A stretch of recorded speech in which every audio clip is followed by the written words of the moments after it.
Well, hello there and welcome back. Thank you guys so much for tuning in. I thought we could have a quick chat about vendor events. I sent my email out this week with a few really good tips for vendor events, and I thought I would come in here and just chat it out with you because let's be honest, vendor events are not necessarily everybody's favorite aspect of running a business. They can be awkward, they can be stressful, they can be exhausting, but they are one of those activities that are really critical for building your circle of people. And whether you're just starting out or you're wanting to take your business to the next level, they can be really incredible for expanding your network and meeting new people. But you want to make sure that if you're going to do them, that you're doing them properly and that you're going into them with the right expectations. Because I think it's expectations that are really everything. Because I think a lot of times, and it depends on what you're selling at them, but I have a very high ticket item. And I cannot go into a vendor event expecting to make a lot of sales because the truth is people walk into vendor events often looking for a deal. And while I may be able to offer them my own promotions and kind of some exciting things and an incredible product, I might not have the best deal out there. And again, with network marketing, we may not even be carrying stock. We may be just showing off our stuff. So if you have a consumable product like soap or something like that, that comes in small, like you have small ticket items that people can walk away with and take something home, then sales can absolutely be one of your focuses. And please make sure that that sale experience is incredible for your customers, regardless. I always take cute boxes, some little bags, business cards, thank you notes, whatever it takes to make that take that experience to the next level and help them remember you. Because when you're in network marketing, they're taking home a product from a company. And not only do you want them to remember that company and to love that product and company, but you want them to remember you. You want them to take that away and not remember the company, but remember you and come find you when they want to buy something else. And that is the very unique challenge in vendor events, because if we are crafters and we make our own stuff, we have kind of an advantage, right? We are the only ones that make these unique things. Now, don't get me wrong. Maybe not all of the things that they make are unique, but they may be the only person in their area and local to these people that can make them. So they have that little bit of an advantage. You are kind of hawking items and pieces that there's a lot of other people that are out there selling. So that's why it comes down to you and trying to start forming relationships. And that's where the expectation portion comes into vendor events.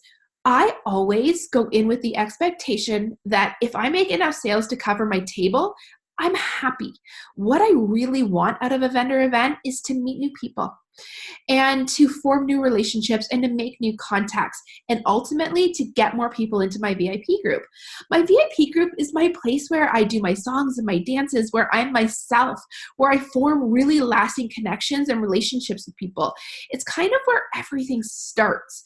It's where sales starts, it's hosting, it's bringing new people into my business. I really feel like if I can get them in there, then I can start building that foundation. So I go into vendor events with the expectation and the hope and the goal of bringing new people into my bubble, whether it's friending them personally on Facebook, whether it's just like maybe I can have a really great promotion where if they join my VIP group, they get something exciting right off the hop. They're entered into a contest. They get a discount. They get a freebie. They get something. They get XYZ, but I'm getting them in there. And you see now where expectation is really, really important, because if you know what you want to get out of something, you can brainstorm good ideas to make that happen. If I'm just like, okay, you know what? I'm going to show up, I'm going to set my table up, I'm going to make everything look pretty, and then I'm going to hope for the best, chances are you might not come out of it with it with a smile on your face. You might be like, okay, I just wasted 6 hours of my day. I sold two $20 things, didn't even cover my table, and I have no one to follow up with afterwards. So go manage your expectations and plan ahead, but don't go too crazy, because at the end of the day, like, you don't want to spend hours preparing for this. And if you're like me, you only do a few or a handful of these a year. So I don't want you investing a ton of money off the hop. I literally go in with the exact same setup that I would have at an in-home. I might frame a picture of whatever promotion or contest or thing that I have going on that I think is exciting for that vendor event. And Bob's your uncle. That's it. That's what I'm going in with. That's what I'm excited about. And I'm not spending I'm going in and I'm putting my energy towards the actual event. Okay, so you're in there, you've got your promotion, you know you want to make connections, and you get in there and the traffic is crap. Oh, has anybody been at a vendor event where it's like that? Hands up, because there's a lot of them that are out there like that. And what I have learned is that it really doesn't matter. If 3 people walk in that door or 300 people walk in that door, you still have some incredible connections that you can make that are actually standing behind or in front of, if you're doing vendor events well, those tables. The other vendors are the best connections that you can ever make at a vendor event. They are business owners themselves, so they know better than anybody else what it takes to run your own business. If they're anything like you and I, they support other women in business and they get it on a different level. So one of the things that I always make it a point to do is I go around, I chat with every single other vendor, I grab their business card, and then I take them home, and the next day I follow up with each one of them personally. And I think of what can I do to help their business. And as an intro to me, to working with me and my business as well. Because I think if we're always wanting something from other people aren't always going to want to help us, right? So do yourself a favor and think about how could you help them? And maybe it's just simply asking them, hey, do you have a VIP group? I would love to be in your VIP group. And then you'd be like, awesome. And you know what? I have one too. Would you be okay if I added you on it? And this is all a Facebook chat. And then do you remember what our original incentive was? We wanted to get people into our VIP group. Well, we just did that with those vendors. And then maybe you want to party swap with them. Maybe you want to order swap with them. Maybe you want to idea swap with them. Like, hey, we're both in this local area together. Is there any ways that we can work together, collaborate, come up with ideas? Could we do joint parties? And maybe do you know of any other vendor events that I could be a part of? There is no limit to what you can get from these kind of collaborations and relationships. They are literally the best thing I've ever done for my business. The women I've met through networking and through vendor events are not only some of my closest friends, but my closest allies in business too. They host the best parties. They know the way they shop local. They walk the walk because they know they want other people to do the same thing. So those are hands down the best connections that you could ever make. So when you go into that network part, or when you go into that vendor event and you're worried about the traffic, don't be. Look around you and know that regardless of who comes through that door, you have connections that you can make and you can get something out of that vendor event. You can pull as much as you want from it. And then in terms of other tips, just stand out in front of your table. The best tip I can ever give you is to be friendly, to be yourself, be authentic. Don't try to be somebody else because people see through that. People just want to see you. And so if you think somebody has really nice hair or a really nice coat on, tell them and say, hey, I love your coat. Where's that from? And that sparks up a conversation just because you're being you and you're interested. And that's how you start a conversation. And that's kind of what I do to try and kind of break the ice in vendor events because hey, do you want to hear about my company? Hey, have you ever shopped with us before? Scares people off. They will there's nothing that will get them to turn on their heel or do this. Put their head down and look at the ground and pretend they don't even see you is when you lead with your arms outstretched with product in your hand with that desperate buy me face. No, it's just about making a connection. It's nothing more honestly, if you have a couple couple minutes of chat that has nothing to do with your business, you'll be amazed at where that might take you. They might like start to like look over your shoulder, check out what you have on your table. It might come to their mind that like, hey, their daughter was actually like loving, like she has one of those at home and she loves it. And then you get to talking about something else. You never know where a conversation might lead you. And but I can tell you that if you scare people off, you're never going to get to that conversation point. So don't be desperate. Be friendly.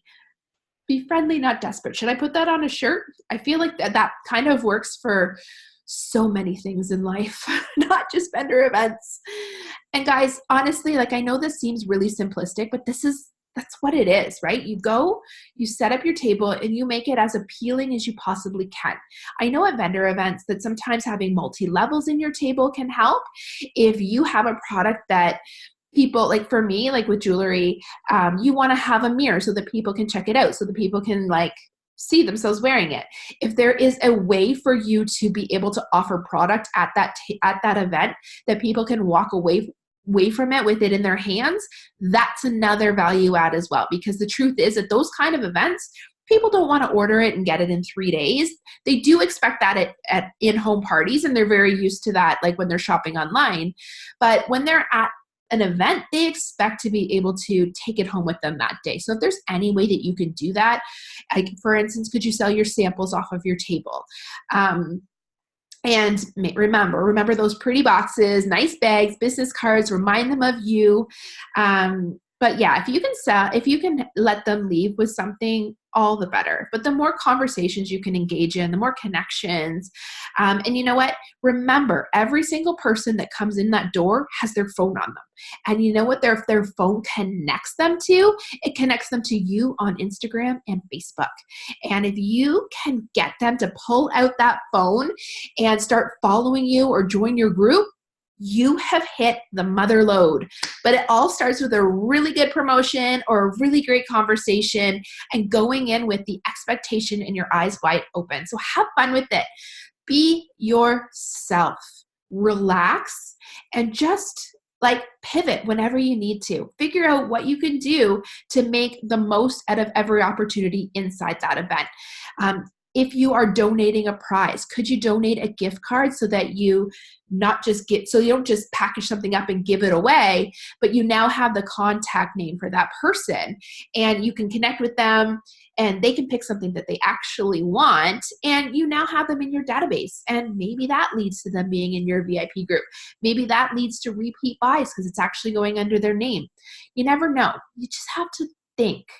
What opportunities can you go for? What opportunities are available to you? And how can you make as many connections as you possibly can? All right, that's it for today. I hope that was a little bit useful. I know that this season we're going into tons of different vendor events and lots of different opportunities to get in front of tons of people. So remember, you're always working to build your circle, your network of people. And whenever you can build it by like being yourself and doing things for other people, all the better. You are going to come out of it on top. Remember to build your VIP group, build your Instagram following, and hopefully you can always leave them thinking of you along with your company and your amazing product. So tag me on Instagram or Facebook if you love this episode. Share with your network marketing pals. Together, we are in this together, and together we are so much stronger and we are learning so much. All right, have a good day. I will talk to you soon.